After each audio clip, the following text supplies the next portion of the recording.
Бүгінгі күні қара шалғам ұмытылған өнімдердің қатарында қалды. Әдетте ол дүкендердің көкөніс бөлімінің бұрышында көрінбей жата береді және оны ешкімде алып қолданбайды. Ал бұл өте өкінішті. Себебі оның тамыры әмбебап әрі емдік тамыр болып табылады. Қара шалғамның пайдасы неде? Тамыр дақылын қандай аурулардан қолдануға болады және қара шалғамды қандай адамдарға тұтынуға болмайды? Осы жайлы көбірек білгіңіз келсе, бейнені соңына дейін көріңіз. Және бейненің соңында біз сіздермен пайдалы рецепттермен бөлісетін боламыз.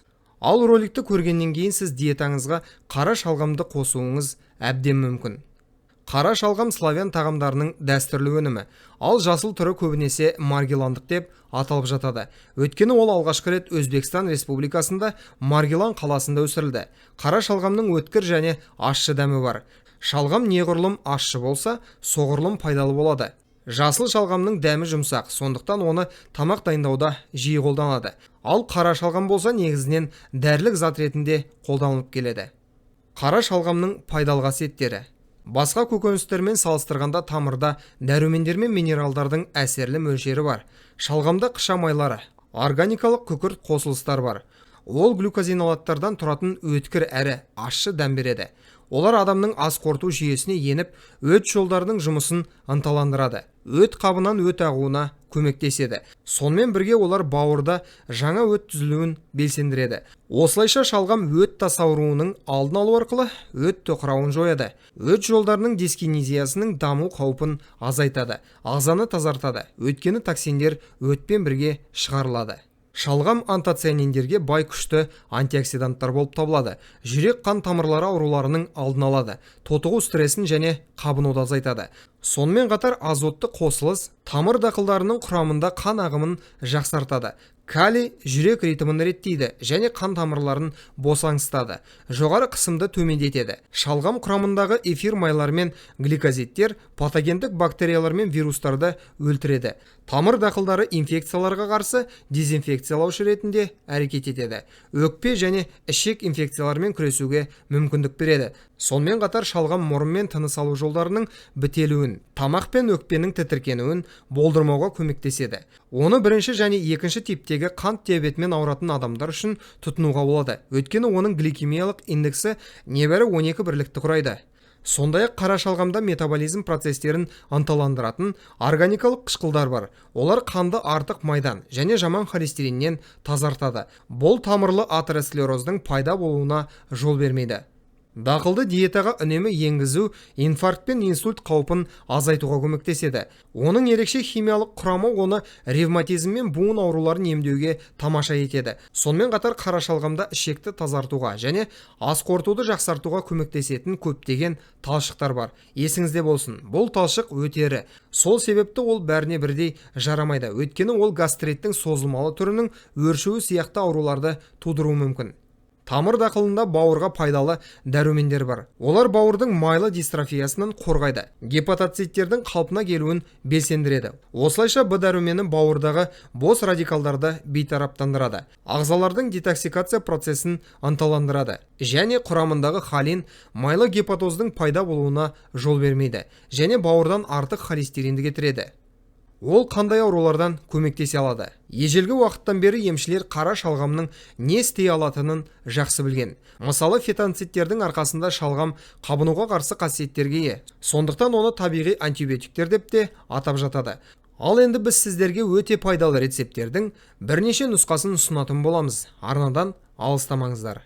Бірінші, әмбебап қоспасы. Мұндай қоспа қысымды және жаман холестериннің деңгейін төмендетеді. Есте сақтау қабілетін, мимен көру қабілетін жақсартады. Ал суық тию кезінде иммунитетті арттырады. Бауырды, өт жолдарын, қан мен ішекті тазартады. Қан ұйғыштарын ыдыратады. Мұны істеу үшін сода ерітіндісінде жуылған қабығы бар бір лимонды алыңыз. Оны сүйектерінен тазартыңыз. 500 граммнан қызылша, сәбіз және қара шалғам алып, бәрін ет тартқыштан өткіземіз. 1 стакан бал қосып жақсылап араластырыңыз. Ал қоспаны тоңазытқышта шыны ыдыста сақтау қажет. Тамақтанар алдында күніне 3 рет, 1 ас қасықтан жеп отыру керек. Қажет болса курсты 3 аптадан кейін қайталауға болады. Екінші, қант диабеті кезінде. Ащы және ерекше иіс беретін эфир майлары пайдалы қасиеттерге ие және қандағы қант деңгейін қалыпқа келтіруге көмектеседі.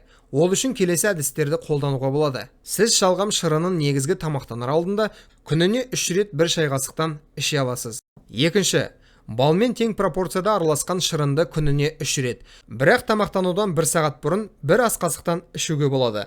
Үшінші, 100 мл шалғам мен сәбіз шырынын алыңыз. Оларға 200 мл сүт қосыңыз, араластырыңыз және күніне 2 рет, тамақтанар алдында таңертең және кешке 1 ас қасықтан ішіп отырыңыз. Салаттар мен сорпаларда үгітілген шалғамды тұтынудың ең оңай жолы. Әрине, егер қарсы көрсетілімдер болмаса.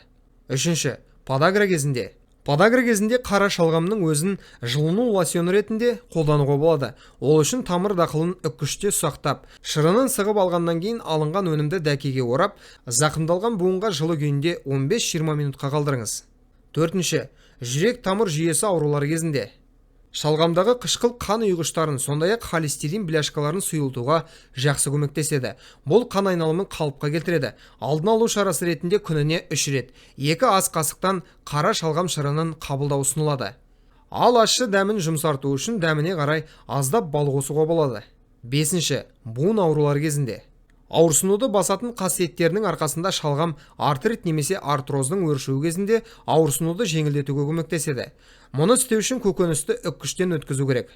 Оны дәкеге орап ауыратын буынға қолданамыз.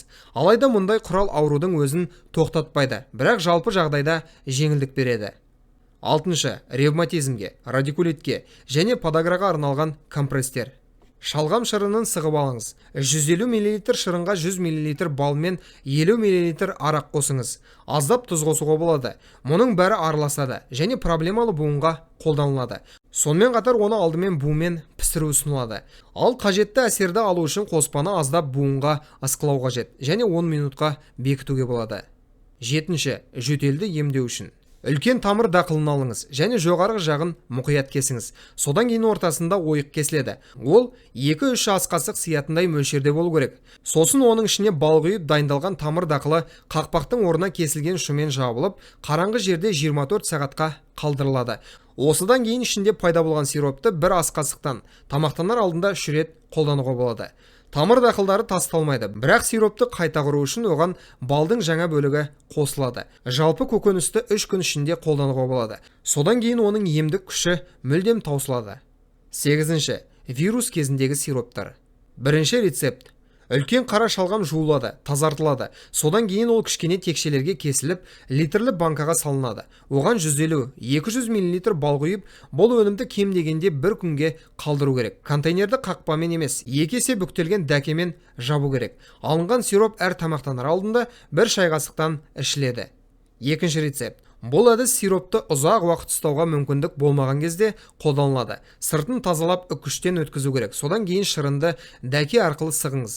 Алынған шырынның барлық мөлшері 2 шай қасық балмен араласады. Оны күніне 3 рет 1 ас қасықтан тамақтанар алдында ішіп отыру керек. Тоғызыншы, гайморит кезінде. Қара шалғамды ұсақ үккіште ұсақтаңыз. 1-2 ас қасық үгітілген өнімді дәкеге орап әр мұрынның ішіне орнатыңыз. Мұндай компресс түнде жасалады. Қолдану ұзақтығы 10 минут. 10-шы, целлюлитке қарсы. Арықтау үшін шалғамды целлюлитке қарсы сыртқы құрал ретінде қолдануға болады. Мұндай істеу үшін ұсақталған шалғам теңіз тұзы және балмен араласады және классикалық орау үшін қоспасы ретінде қолданылады. Бұл жақпа теріде 30 минут полиэтилен пленкасының астында қалады. Ал егер теріде жаралар болса, өнімді қолдануға рұқсат етілмейді. Қара шалғамның зиянымен қарсы көрсетілімдері. Барлық пайдалы қасиеттеріне қарамастан шалғамның кейбір қарсы көрсетілімдері бар. Шалғамды шамадан тыс тұтыну тістің эмалін бұзуы мүмкін. Сонымен қатар шалғамның қарсы көрсетілімдерінің қатарына мыналар жатады. Асқазан мен 12-лі ішектің жарасы, гастрит және колит, өйткені көкөністе кездесетін қышқыл проблеманы, компоненттерге аллергияны және жеке төзімсіздікті тудыруы мүмкін. Панкреатит. Оны панкреатиттің жедел және созылмалы түрінде қолдануға болмайды. Өйткені эфир майлары мен талшықтардың әсерінен ұйқы безінің белсенділігі тым жоғарылайды. Бауыр мен бүйректің жедел қабыну процестерінде. Жалпы емдеу курсын 3 аптадан асыруға болмайды. Содан кейін сіз міндетті түрде үзіліс жасауыңыз керек. Құрметті көрермендер, осымен бүгінгі шығарылым аяқталды. Роликті соңына дейін көргендерге, сондай-ақ арнаға тіркелгендерге ерекше алғыс білдіреміз. Бұл бейнені достарыңызбен және жақындарыңызбен бөлісіңіздер. Әрқашан ең пайдалы нәрселерден хабардар болу үшін арнамыздан алыстамаңыздар. Келесі кездескенше аман, сау болыңыздар.